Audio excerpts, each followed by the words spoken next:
Tonight the dam of doubt finally burst at Craven Cottage, washing away years of bad history and seasons of questions about this Fulham team, their style and their mentality. For the first time ever, as implausible as that might sound, Fulham won a playoff match, beating Derby County 2-0 and booking their place in the Wembley playoff final on the 26th of May. They reversed their curse with a performance of brave, expansive, exciting football, the way they have played all season, amid accusations that if only they were less principled and more pragmatic to fight their way back into the Premier League. And when the whistle went and Fulham's win was complete, the fans poured onto the pitch too, their own pent-up release after years of frustration and disappointment. They swarmed the pitch, paraded the players on their shoulders and only left just before 10 p.m. when the announcer told them they might be denied Wembley tickets if they lingered too long. This was the most fun and loud Craven Cottage evening since the Europa League run 8 years ago. There have been plenty of doubts and anxieties over recent years about whether this Fulham team would ever get back into the top flight. Not just because before tonight, they had lost all 7 playoff matches they had ever played, but because the championship does not always reward teams who play like this, keeping the ball on the ground, defending high up the pitch.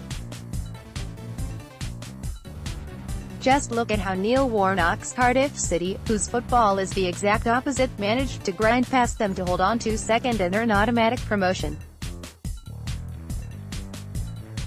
A packed Craven Cottage watched Fulham triumph. Getty Images. But here at Craven Cottage, Fulham gave a performance to prove all those doubts wrong.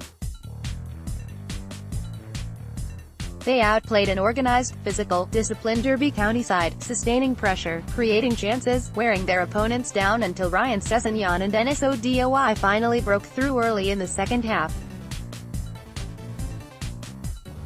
It felt like a reward for superiority over 2 legs, and indeed for all of their impressive football since Christmas. Even Wolves could not live with Fulham when they came here in February. Derby are not Wolves, and they came here with a plan to block Fulham off and slow them down. 5 at the back and 2 holding midfielders in front of them.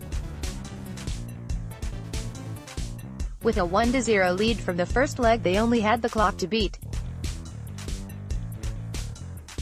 Every chance they got to steal another few seconds away from Fulham's possession game, they did.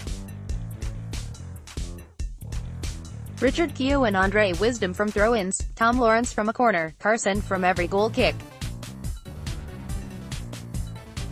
Fulham needed to get through somehow, and had they not wasted a 3-on-1 counter after 8 minutes, Sessegnon shooting at Carson, their whole evening might have gone smoother for them.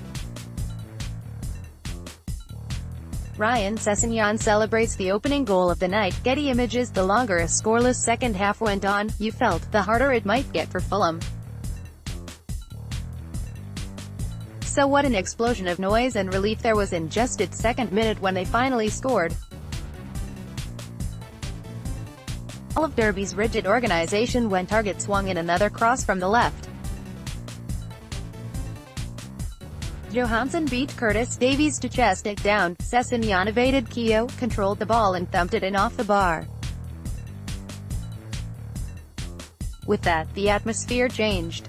Belief replaced fear, and Fulham's worries that they might never win a playoff game melted away. The team continued to attack. What else were they going to do? And Petrovic's domination of Davies brought them closer and closer to a second, as he mastered the move of holding him off, turning and shooting. When the second came, it was from a header that Mitrovic or any striker would have treasured. Sessegnon whipped in a corner from the right. Odoi darted forward and leapt up above Craig Forsyth. He skimmed the ball off his forehead, diverting it just enough for it to fly into the far top corner of the goal, but not so much that Carson could do anything about it. Scott Carson watches Denis Odoi's header hit the net. Getty Images. From there all the onus was on Derby to come out and score a goal to take this to extra time, but there was no sign of it. Fulham are not a naturally defensive side, but they players did enough to hold Derby off and make sure that they will be playing at Wembley in 12 days' time, where an even bigger vindication is on the cards. Fulham 4-3-3, Bettinelli, Fredericks, Odoi, Ream, Target, Callis, 76, McDonald, Johansson, Kearney, Kamara, Mitrovic, Sessegnon. Derby 5-4-1, Carson, Wisdom, Keogh, Davies, Forsyth, Anya, Vidra, 67, Wyman, Huddlestone, Johnson, Lawrence Palmer, 67, Jerome, Nugent, 75. Mitrovic, match rating 8. Follow the Independent Sport on Instagram here, for all of the best images, videos and stories from around the sporting world. More about Fulham FC Derby County Championship reuse content.